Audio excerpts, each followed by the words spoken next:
네, 안녕하세요. 저는 이근탁이라고 하고요. 네, 뭐 유튜브 채널의 닉네임은 탁군이라고 합니다. 저는 공인중개사 자격증을 취득하고요. 그다음에 주택관리사 자격증, 건축기사 1급 자격증을 보유하고 있고, 현재 공인중개사 사무소 이제 오픈을 준비 중이고요.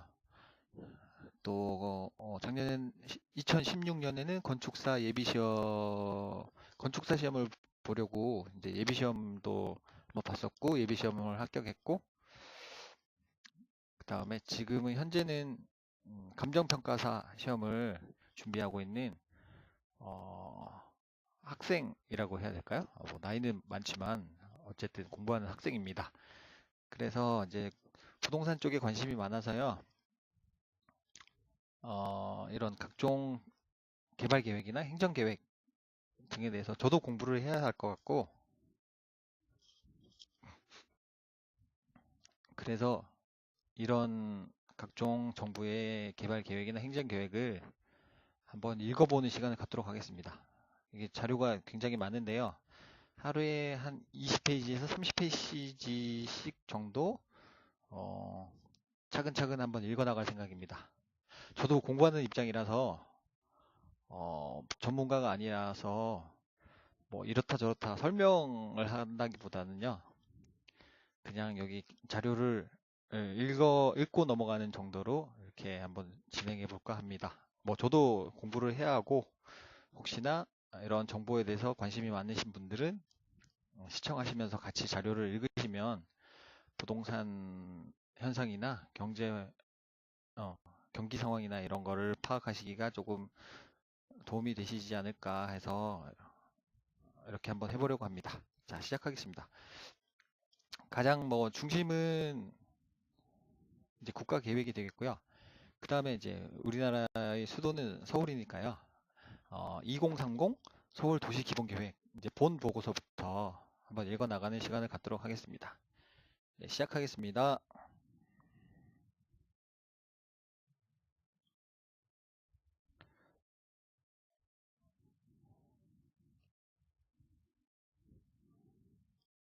네, 이 정도 글씨 크기 정도로 해야지 잘 보이시겠죠?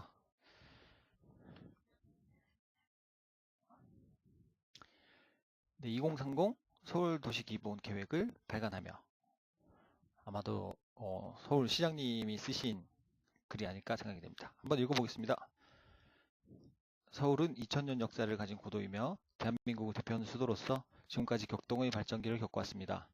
21세기로 접어들면서 서울의 위상은 글로벌 대도시로 높아지면서 뒤따라가는 도시에 앞서 나가는 도시로 전환하고 있습니다. 서울의 이러한 큰 변화 뒤에는 도시 기본 계획이 있습니다. 도시 기본 계획이란 20년 후 서울의 미래성과 발전 방향을 제시할 뿐 아니라 주택, 공원, 교통, 산업, 환경, 문화, 복지 등 다양한 부문별 계획을 통합하고 조정하는 서울시 최상위 계획입니다. 서울시는 도시기본 계획을 1990년 이후 3번에 걸쳐 수립하였고, 이번이 4번째입니다. 이번 계획에서는 대도시 서울의 특성을 반영하여 계획 체계를 재구성하였고, 계획 수립 과정에 서울 시민이 직접 참여한 것이 특징입니다. 서울의 도시 기본 계획인 서울 플랜은 전 세계와 함께 공유하고 소통하는 계획으로 발전하게 될 것입니다. 이번 서울 플랜의 특징은 크게 3가지로 요약됩니다.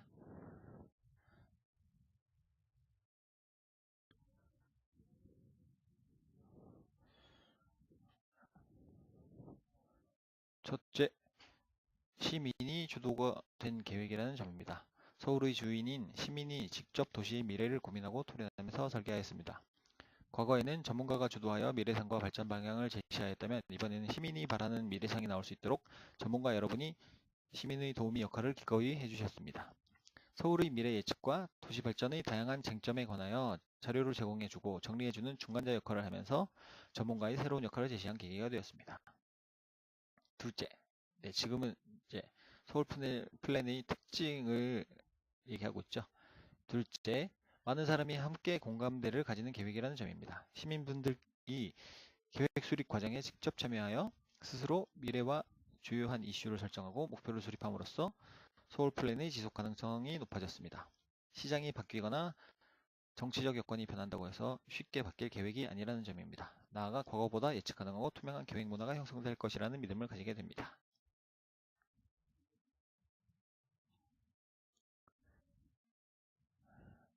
네, 2030 서울 플랜의 특징 세 번째입니다.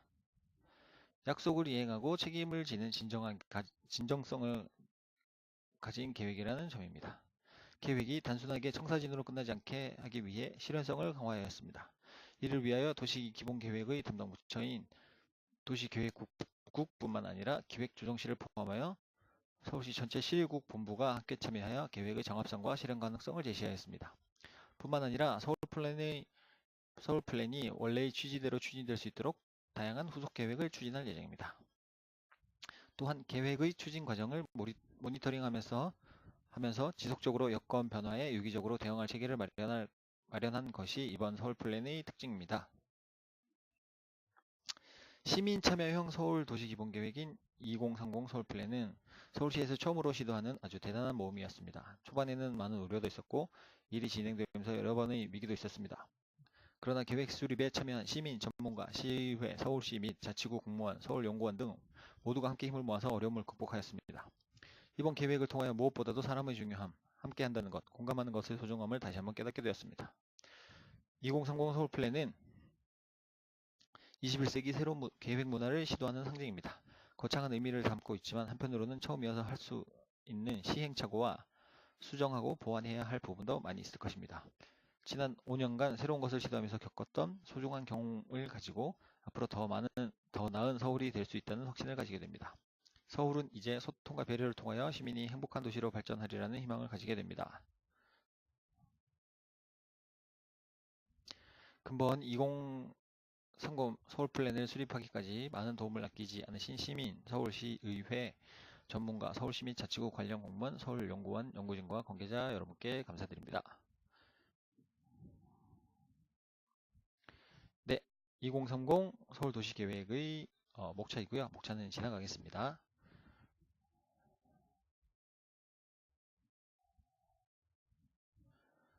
네, 이제 본격적으로 2030 서울 플랜, 서울 도시 기본 계획의 개요부터 출발을 해보겠습니다.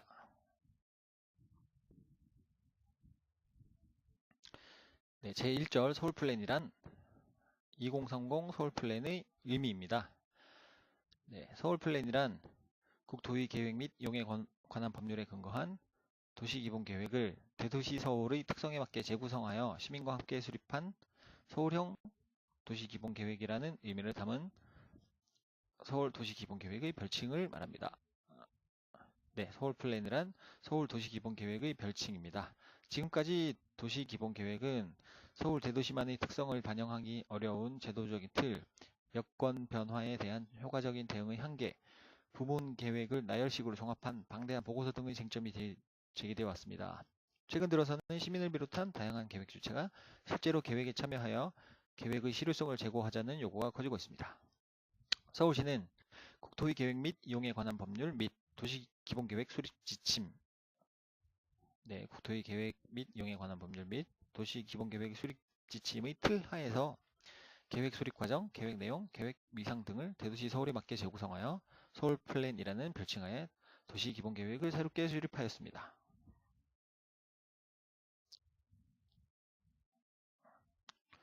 네, 2030 서울 플랜은 시민, 전문가 등 다양한 주체가 참여하여 공개적이고 투명하게 수립되었고 핵심 이슈 중심의 계획을 수립하여 전략계획적 성격을 보완하였으며 도시계획국과 기획조정실이 주체가 되어 계획의 위상을 제고하였습니다.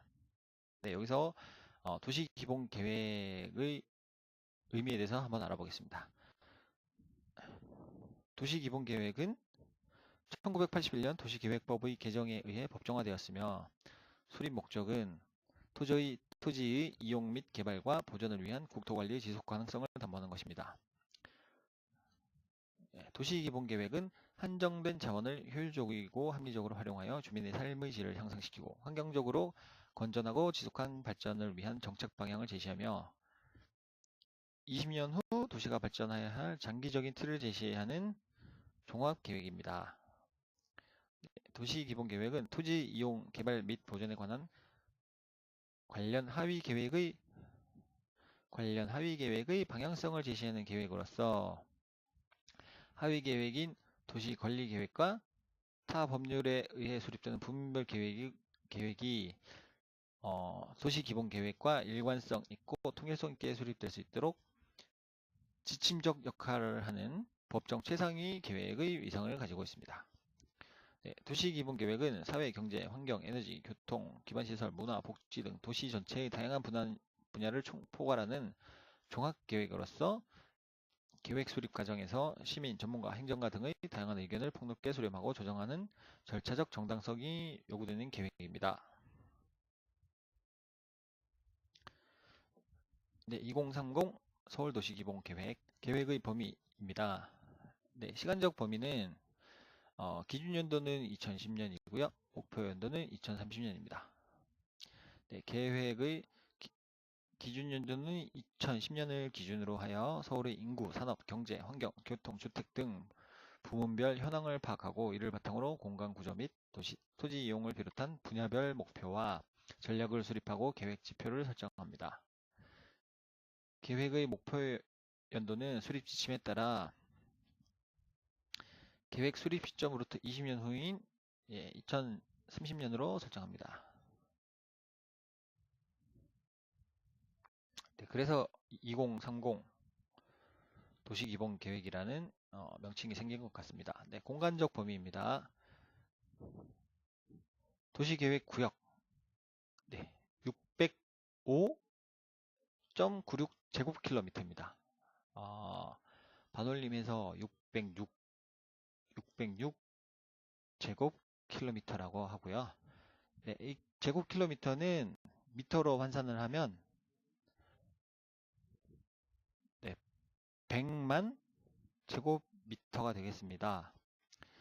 그래서 이거를 평으로 환산을 하면요. 606 곱하기 100만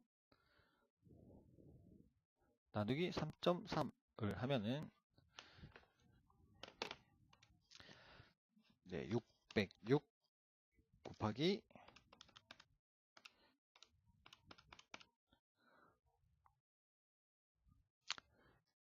1억 8천 약 1억 8,300만 제곱미터가 되겠습니다. 네, 1억 8,300만 제곱미터 뭐 어느 정도인지 상상도 안 가는 면적입니다. 네, 공간적 범위는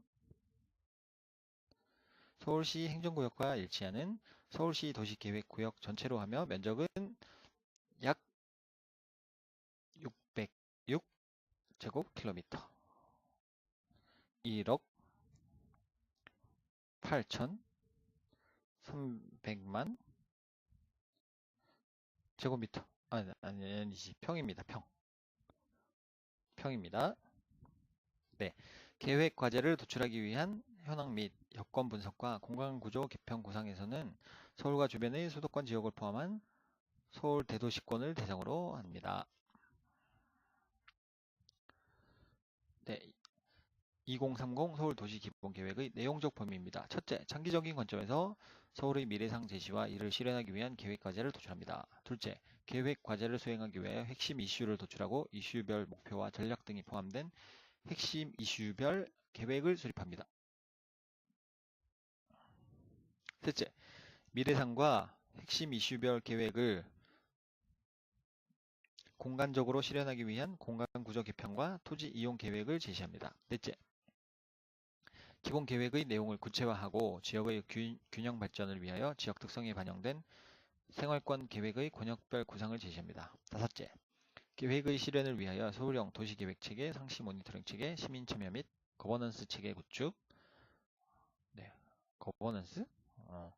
재정 투입의 원칙과 방향을 제시합니다. 네, 거버넌스가 뭔지 한번 알아보겠습니다.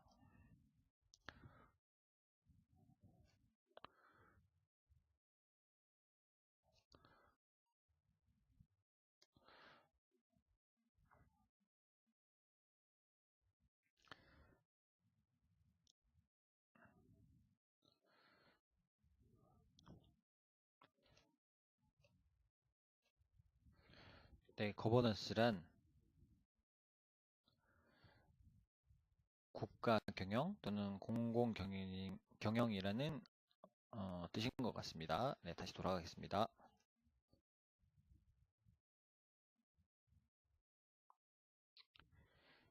네, 뭐 내용적 범위를 읽어봤는데요. 뭐 머릿속에 뭐 가까이 와닿지는 않습니다.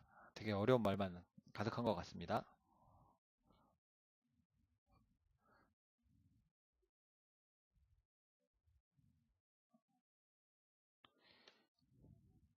네, 내용적 범위를 살펴봤고요. 네, 넘어가겠습니다. 네, 2030 도시기본계획 계획서의 구성입니다. 2030 서울 플랜의 보고서는 도시기본계획서의 성격인 본 보고서와 계획 수립을 위한 기초 자료, 계획 수립 과정, 의견 수렴 결과, 핵심 이슈별 계획을 부문별로 재구성한 참고 자료 등을 수록한 자료집으로 구성이 됩니다. 네, 아래에서 보시면 아시겠지만 네, 자료집은 이렇게 두 권으로 나눠져 있습니다. 네, 자료집은 기초 현황 및 계획 수립 과정 등을 기술한 조사 보고서와 핵심 이슈별 계획을 국토교통부 도시군 기본계획 수립 지침에 따라 재구성한 부문별 계획으로 구성됩니다. 네, 자료집은 이렇게 두 가지로 구성이 되어 있습니다. 2030 서울 플랜은 본 보고서를 기준으로 운영하고요. 그리고 자료집 두 가지가 있죠. 조사 보고서와 부문별 계획으로 재구조화한 보고서는 네, 참고 자료로 활용한다고 써 있습니다. 네, 본 보고서의 내용은 미래상 공간구조, 핵심 이슈별 계획, 생활권 계획, 실현 방안 등을 수록하고 있고요. 네, 실질적 계획서이고 네, 여기서 보면 기준이라고 해야죠. 기준이 되고요. 네, 자료집 1 조사 보고서는 기초 현황 분석, 관련 계획 및 해외 사례 검토, 계획 수립 과정 등을 상세하게 기술하고 있습니다. 네, 서울 플랜 수립의 기초 자료로 운영 및 활용이 됩니다. 그리고 자료집 2는 부문별 계획으로 재구조한 보고서입니다. 네, 내용은 핵심 이슈별 계획을 도시군 기본계획 수립 지침에 따른 부문별로 재구성하였고요. 네, 운영 및 활용 방안은 핵심 이슈별 계획의 실행을 위한 연구 및 참고 자료로 활용이 된다고 합니다.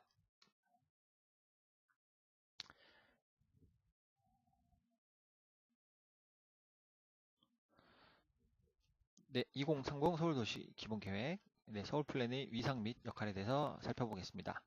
서울시 모든 분야를 아우르는 최상위 법정 계획입니다. 네, 도시 기본 계획은 공간 구조 및 토지 이용에 관련된 각 분야의 부문별 계획과 정책에 우선하는 최상위 공간 계획으로서 모든 부문별 계획과 정책을 공간 구조와 토지 이용을 통하여 통합하고 조정하는 역할을 수행합니다. 또한 하위 계획인 도시 관리 계획의 수립이 지침이 되는 계획입니다. 네, 2030 서울 플랜은 대도시 서울의 특성을 반영하여 주택, 교통, 공원 녹지 등 물리적인 공간 부문과 사회, 경제 및 복지, 교육 등 비물리적인 분야를 포함하여 물리적인 공간 부문, 비물리적인 분야를 모두 포함하는 종합계획적 성격을 가집니다. 네, 서울 플랜을 실현하기 위해서는 서울시 정책의 전 분야를 통합하고 조정하는 역할 부여가 필요하며 이 때문에 서울 플랜에 서울시의 최상위 계획적 위상이 부여됩니다.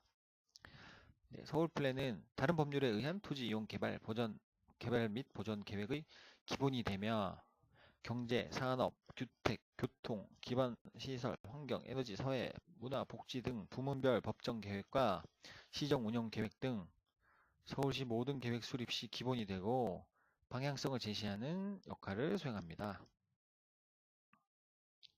네, 법률 체계도를 한번 보시겠습니다. 네, 맨 위에 국토 종합 계획이 있고요. 그 하위 단계에서 하위 법이 이제 광역 도시 계획입니다. 그 다음에 서울 플랜이 있고요. 서울 플랜이 도시 기본 계획이 되겠습니다. 네, 서울 2030 서울 도시 기본 계획은 분야별 종합 계획을 반영하였고요.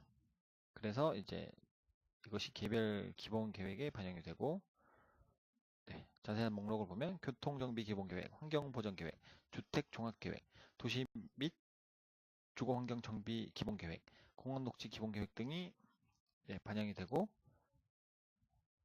이렇게 의견이 수렴이 되겠습니다. 그리고 또 서울 도시 기본계획은 시정 운영 계획 수정을 반영하고 관련 정책에 반영합니다. 관련 정책을 세부적으로 알아보면은 공유도시 종합계획, 안심도시, 보행친화도시, 역사문화도시, 복지기준선 종합대책, 도시안전 마스터플랜 등이 있고요. 이것이 이제 생활권 계획, 주요 계획으로 수렴이 되면서 도시관리계획에 반영이 된다고 합니다. 도시관리계획의 내용은 용도, 지역, 지구, 구역의 지정 등이 있고요. 지구단위 계획, 정비사업, 도시계획, 시설사업, 도시개발사업 등이 있겠습니다.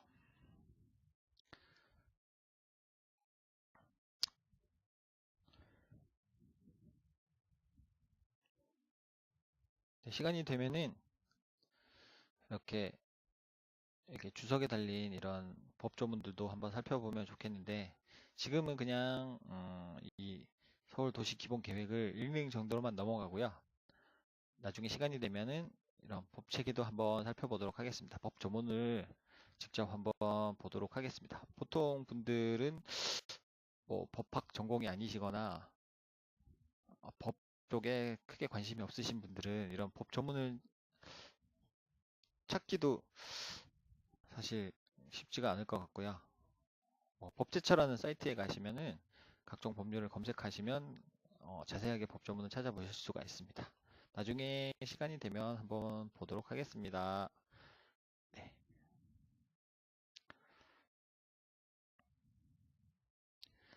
네, 2030 서울도시기본계획은 20년 후 도시의 미래상 및 발전 방향을 제시하는 장기 계획입니다. 네, 아까 기억하실지 모르겠지만 20년 후를 내다보는 장기 계획이라고 했었습니다.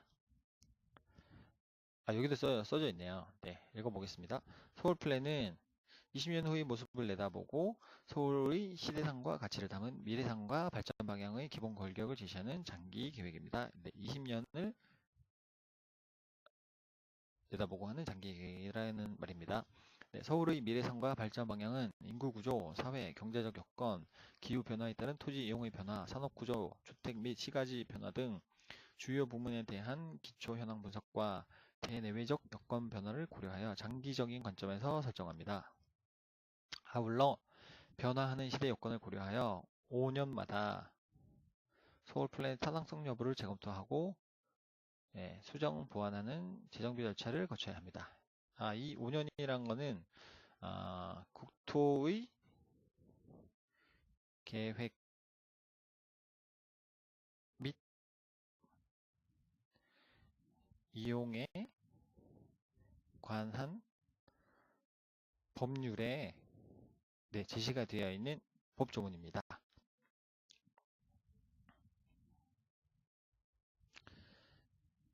네, 다시 2030 서울도시기본계획 미래상과 핵심 이슈를 공간구조와 토지 이용으로 실현화하는 공간계획이라는 점입니다.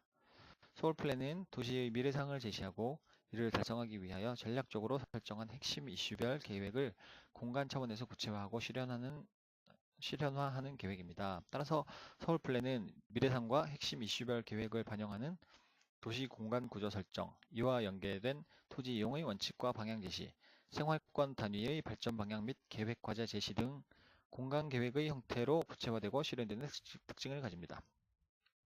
각 분야의 부문별 정책과 계획을 공간 차원에서 통합하고 조정하여 결과적으로 입지 활용과 토지 이용을 규제 및 유도함으로써 계획의 실현을 도모합니다.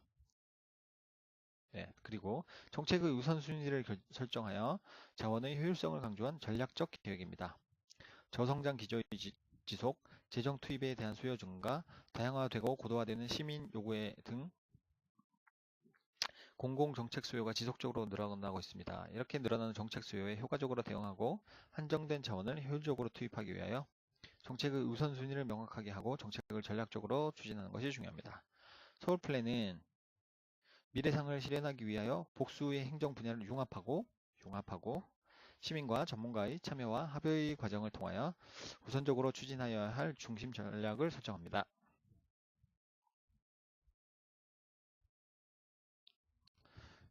네, 2절 서울 플랜의 이거 넘어가 버렸네요. 잠시만요.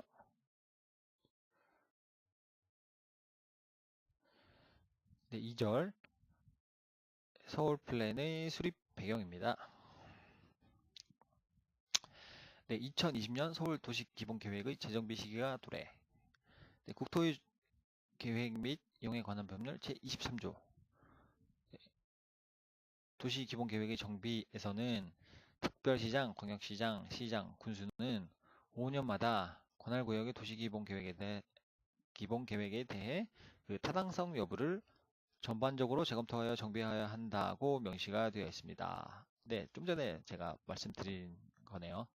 이러한 법정 절차의 이행을 위하여 현 시점에서 2006년에 확정된 2020 서울 도시기본계획에 대한 타당성 검토 및 여건 변화에 따른 계획의 수정 보완이 요구됨으로써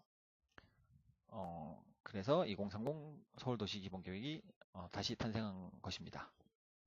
네, 서울도시기본계획은 1981년 도시기본계획이 법정화된 이후 1990년에 최초로 수립되었고요. 1997년 그리고 2006년에 두 번의 재정비까지 총 3회에 걸쳐 법정 계획을 수립한 바가 있습니다. 이번 2030 서울 플랜은 공식적으로 네 번째 수립되는 법정 계획입니다.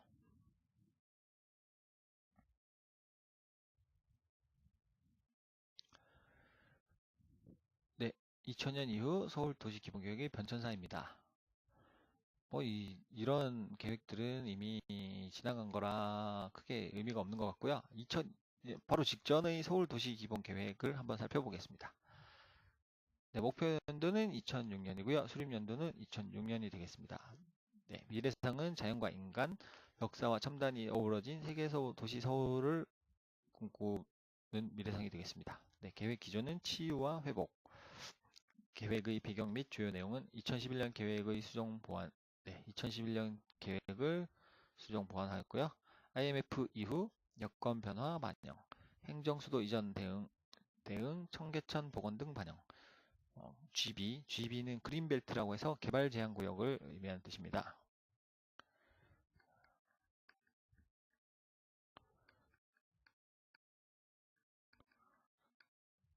GB 우선 해제 변경 반영 1도심, 5부도심, 11지역 중심, 53지구 중심 이라는 내용을 담고 있습니다.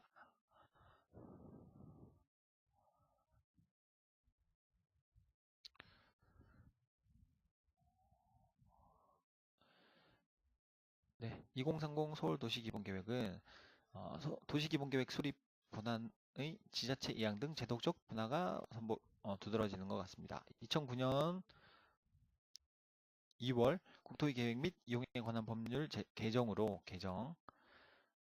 도시기본계획의 승인 권한이 중앙정부에서 지방자치단체로 이양됨에 따라 지방자치단체장의 계획 수립 자율권이 확대되었습니다. 그래서 서울시장의 권한과 책임하에 서울의 특성과 시정의 방향을 2030 서울 플랜에 적극 반영할 수 있어 계획의 실현성을 높일 수 있는 기반이 마련되었습의 즉, 법령에서 명시하고 있는 각 부문을 종합적으로 포괄하되 서울의 특수성을 반영한 정책의 우선순위 설정과 핵심 이슈 중심 전략 계획으로의 전환이 가능하게 됩니다.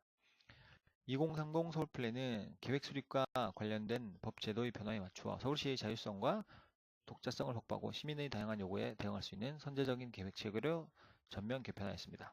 이에 따라 서울 플랜은 법령에서 명시하고 있는 각 부문을 종합적으로 포괄하되 수립 방식과 계획의 편제 등은 서울시의 특성을 반영하여 구성하였습니다. 네, 각 부문을 종합적으로 포괄하지만 수립 방식은 서울시만의 특성을 반영하여 구성하였다는 내용입니다.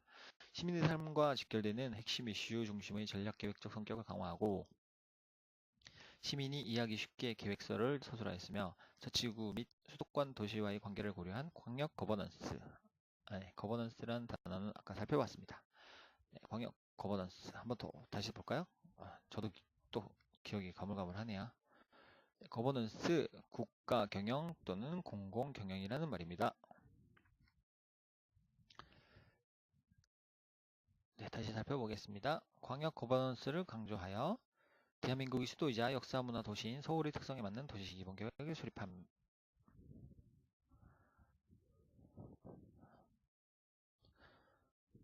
시민 참여와 공유 사회 등 새로운 시대적 가치 실현을 위한 요구. 2011년 작성된 2030 서울도시 기본 계획 2011년에 작성이 되었군요. 2011년. 네 번째로 계획안은 시민공청회, 전문가 토론회, 국토교통부 및 관련 부서 협의, 자치구 설명회 등의 의견 청취 과정에서 새로운 시대적 가치와 계획 여건의 변화로 계획 내용의 전면적인 재검토 필요성이 대두됩니다.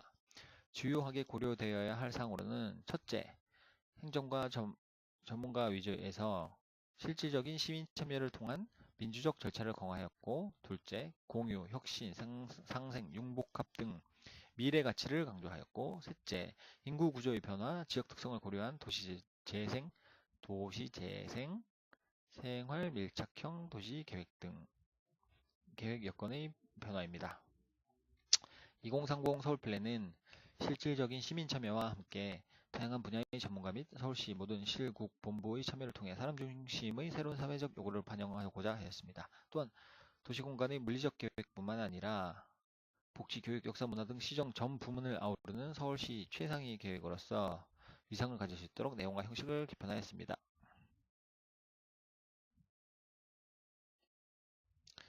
네, 제3절 서울 플랜의 수립 방향과 특징입니다. 네, 서울 플랜의 수립 방향입니다. 서울 플랜은 절차적 시민 참여 및 실현성 미흡 등 기존 도시 기본 계획의 한계를 극복하고 새로운 시대 가치를 적극적으로 반영할 수 있도록 계획의 수립 과정과 내용을 개편합니다. 서울 플랜의 수립 방향은 사람 중심의 계획이라는 시대적 가치를 반영하고 기존 도시 기본 계획의 한계를 극복할 수 있도록 다음과 같이 설정하였습니다. 네, 첫 번째, 투명하고 공개적으로 계획을 추진할 수 있도록 계획 초기부터 확정 단계까지 시민과 전문가가 함께 검토하고 조정할 수 있도록 계획 과정을 설계하였습니다. 두 번째, 대도시 서울의 특성과 시민 의견이 적극적으로 반영될 수 있도록 계획의 구성과 내용을 전면 개편하고 계획서를 시민이 알기 쉽게 작성하였습니다. 세 번째, 최상위 계획으로서 위상이 강화될 수 있도록 서울 플랜과 서울시 실국 본부 계획 간의 정합성을 검토하고 정책의 우선순위를 결정할 수 있는 운영체계를 구축하였습니다. 네 번째, 도시 기본 계획의 개념적이고 추상적인 내용을 지역 단위의 생활 밀착형으로 구체화할 수 있는 계획적 기반을 제시하여 시민 삶의 질 개선을 추구하였습니다. 네, 도시 기본 계획은 행정 계획으로서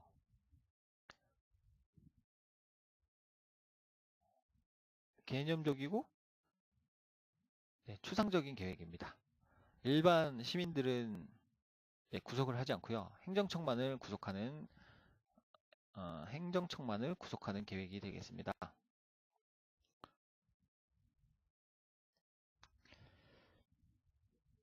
네, 다섯 번째로 넘어가겠습니다.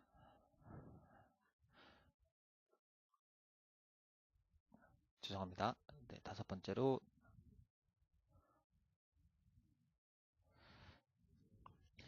다섯째, 계획의 실효성이 제고될 수 있도록 생활권 계획 및 중심지 계획 등을 통한 후속 조치 추진, 모니터링 체계 운영, 자치구 및 수도권 자치단체와의 거버넌스 구축, 재정 투입의 원칙 마련 등을 제시하였습니다. 네, 특징이 있고요. 네, 이런 특징들을 이렇게 표로 일목요연하게 요약을 잘 해놨습니다.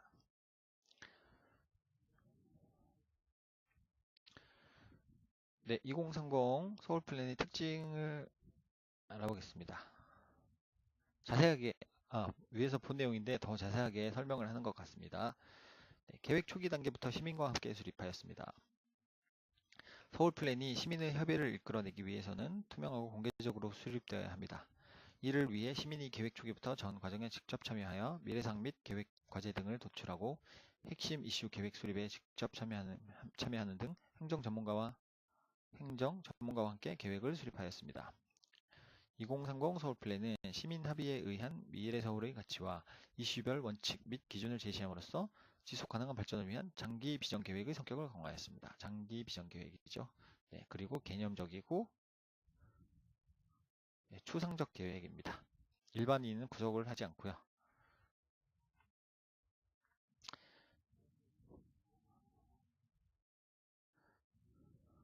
네, 그리고 2030 서울 플랜의 특징은 또 다른 특징은 이슈 중심의 목표 지향적 전략 계획 수립입니다. 기존 2020 서울 도시 기본 계획은 12개의 부문별 계획이 별도로 수립되어 계획 간 연계 및 정합성 확보에 한계가 있고 내용이 방대하고 전문적이어서 시민들이 이해하기 어렵다는 문제가 제기되었습니다. 그러나 2030 서울 플랜은 서울의 미래 변화를 주도하는 핵심적인 이슈를 중심으로 구성하고 종전의 12개 부문별 계획을 5개 핵심 이슈와 17개 목표로 간소화하여 12개 부문별 계획 2020 계획에서는 12개 부문별 계획이 있었는데 2030에서는 5개 핵심 이슈와 17개 목표로 간소화하여 분량을 대폭 축소하였으며 일반 시민들이 알기 쉽게 서술을 하였습니다. 네, 이게 2020 도시 기본 계획이고요. 이게 2030 되겠습니다. 5개 핵심 이슈 하나, 둘, 셋, 넷, 다섯. 이게 아니군요. 핵심 이슈별 계획 여기가 5개인 것 같습니다. 복지, 교육, 여성, 산업, 일자리 등 5개 핵심 이슈별 계획입니다. 네, 이렇게 되고요. 네, 2030 서울 플랜은 도시 특성, 현황, 변화 진단을 통해서 서울의 미래상을 제시하고 핵심 이슈별 계획을 세우고 그 다음에 공간 계획을 세우고 실현화 계획을 실현하는 단계로 수립이 되는 것 같습니다. 네, 그리고 또 다른 특징은 서울시 전 부서의 협력적 계획입니다.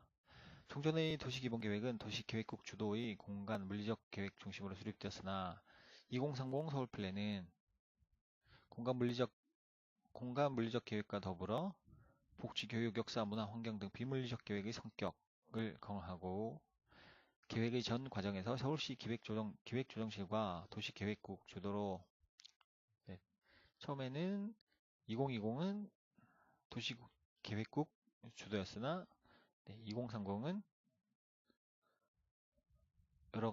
여러 부서가 이제 합동적으로 이렇게 융복합한 그런 계획을 세운 것 같습니다. 서울시 전 실국 본부가 긴밀하게 협력함으로써 명실상부한 서울시의 최상위 계획. 네, 항상 계속 같은 말이 반복이 되죠. 최상위 계획입니다. 네, 이 서울 도시 기본 계획을 기준으로 해서 도시 군 관리 계획이 수립이 되겠습니다.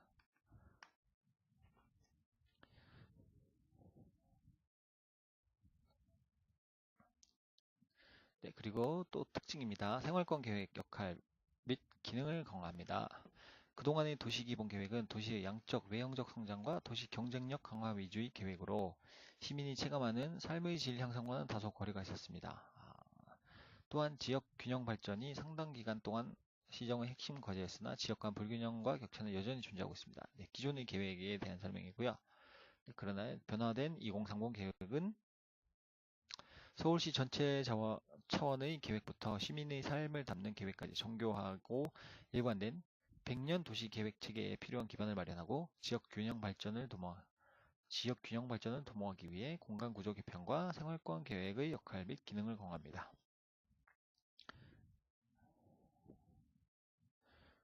그리고 계획의 실효성 제고를 위한 상시 모니터링 및 평가 체제를 운영합니다. 2030 서울플랜은 계획 내용에 대한 지속적인 모니터링과 평가를 통해 계획의 달성 정도를 측정하도록 합니다. 핵심 이슈 및 목표별 주요 지표를 설정하여 매년 계획의 달성 정도를 모니터링하고 그 결과를 시민과 공유하는 등 시민의 지속적인 참여 및 평가를 통해 후속 계획에 즉각적으로 반영할 수 있는 상시 계획을 마련합니다. 네, 이게 1년차 때 연차별 보고서를 제출해서 모니터링 평가를 하고, 네, 2년차 때도 연차별 보고서를 제출하고, 네, 매 연차마다 연차별 보고서를 제출하는 모니터링 체제를 마련한 것 같습니다.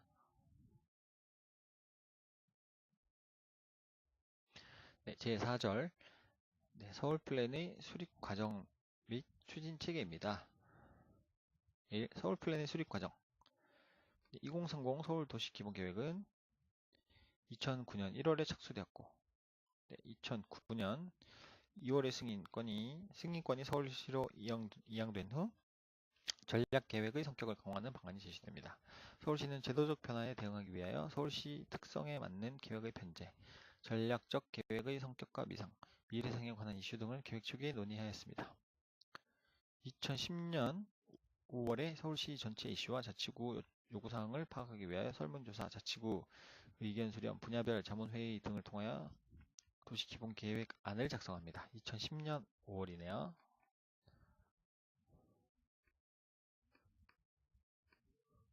작성된 계획안은 서울시 관련 부서의 의견을 수렴하고 수정 보완되었고, 그래서 2011년 5월 자치구 설명회 및 공청회를 통하여 발표가 되었습니다. 2011년 5월이네요. 2011년 5월.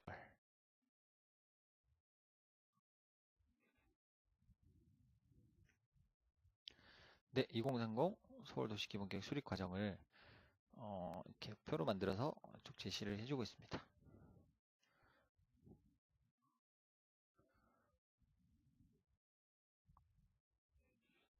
2011년 5월 도시기본계획 발표 과정에서 보다 폭넓고 다양한 의견 수렴에 대한 필요성이 제기되었습니다. 이에 따라 분야별 전문가 토론회 개최, 자치구 및 관련 부서와의 협의, 시민단체 설명회, 중앙도시계획위원회 자문 등의 후속 절차를 진행하였습니다. 다양한 의견 수렴에도 불구하고 보다 근본적인 참여와 합의 과정에 대한 요구가 제기되었으며, 이에 따라 도시기본계획의 수립 과정 및 계획 내용에 대한 전면 재검토가 추진되었습니다. 2011년 12월 실질적인 시민참여의 강화, 서울시 최상위 계획으로서의 미상 정립, 새로운 시대적 가치 및 계획 여건 변화 등을 반영한 도시기본계획의 새로운 방향 설정을 논의합니다. 이를 위해 사전 준비 단계로 학회와 시민단체 등 33인의 전문가 자문단을 구성하고 5차례 회의를 통해 서울 플랜의 추진체계, 수립 방향, 시민 참여 방식 등을 결정하였습니다. 2012년 8월 미래상 설정을 위하여 100인의 시민 참여단이 구성되었으며 2차례 예비회의와 1박 2일간의 본회의를 거쳐 시민들이 바라는 2030 서울의 미래성과 주요 계획과제를 도출하였습니다. 이를 도시기본계획의 틀로 재구성하고 목표와 전략을 수립하기 위하여 2030 서울플랜 추진위원회가 구성이 됩니다. 시민참여단에 의해 설정된 미래성과 계획과제를 실현하기 위해 분야별 시민그룹, 시의원, 전문가, 실국, 본부, 공무원 등으로 이루어진 2030 서울플랜 수립추진위원회는 핵심 이슈별 계획, 공간구조, 토지 이용 계획, 권역별 구상, 실현화 방안 등이 포함된 2030 서울플랜 계획안을 작성합니다. 이와 같이 시민, 전문가, 행정 등 다양한 구성원이 함께 만든 서울플랜 계획안은 대시민 공청회, 지역별 설명회 등 의견 수렴 및 법정, 행정 절차를 거쳐 최종 확정되게 됩니다.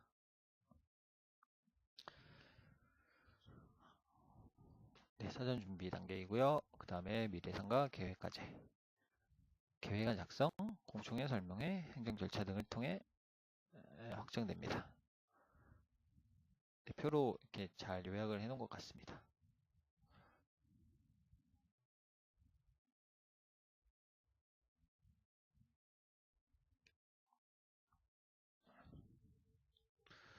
네, 이번에는 계획 수립 과정별 계획 참여 주체의 주요 역할 및 내용입니다.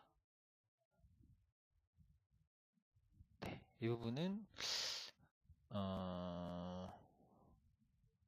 서울 플랜의 어떤 중심적인 내용을 이해하는 데는 크게 필요가 없는 것 같아서 넘어가도록 하겠습니다.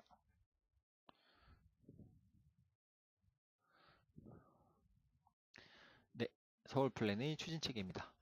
2030 서울 플랜은 시민, 전문가, 행정 등 다양한 수립 주체 간의 협의를 통한 협력적 계획 수립을 위하여 2030 서울 플랜 수립 추진위원회를 구성하여 운영하였음. 추진위원회는 서울시 행정 1, 2부 시장, 총괄 MP를 공동위원장으로 하여 계획 추진에 대한 주요 사항을 결정하였습니다. 총괄 MP는 계획 추진과 계획 내용에 관한 결정 및 협의 등 실질적인 내용에 관한 조정 등 서울 플랜 전반을 총괄합니다.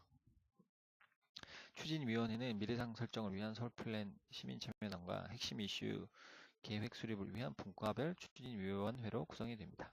시민 참여단은 100인의 일반 시민으로 구성되며 서울의 미래상과 주요 과제를 도출하는 역할을 수행합니다.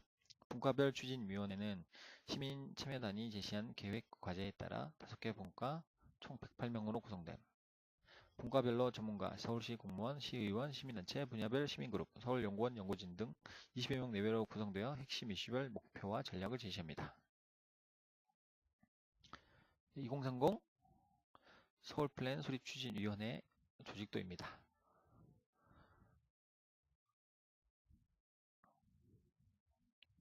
네, 그리고 계획단계별 MP단의 역할입니다.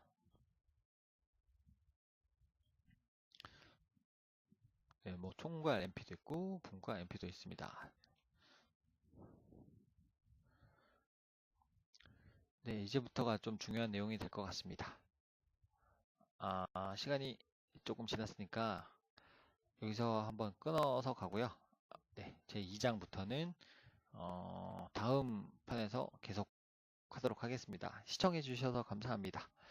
네, 조금이라도 부동산에 관심이 있는 분들께 조금이라도 도움이 되셨으면 하는 바람입니다. 감사합니다. 탁군이었습니다.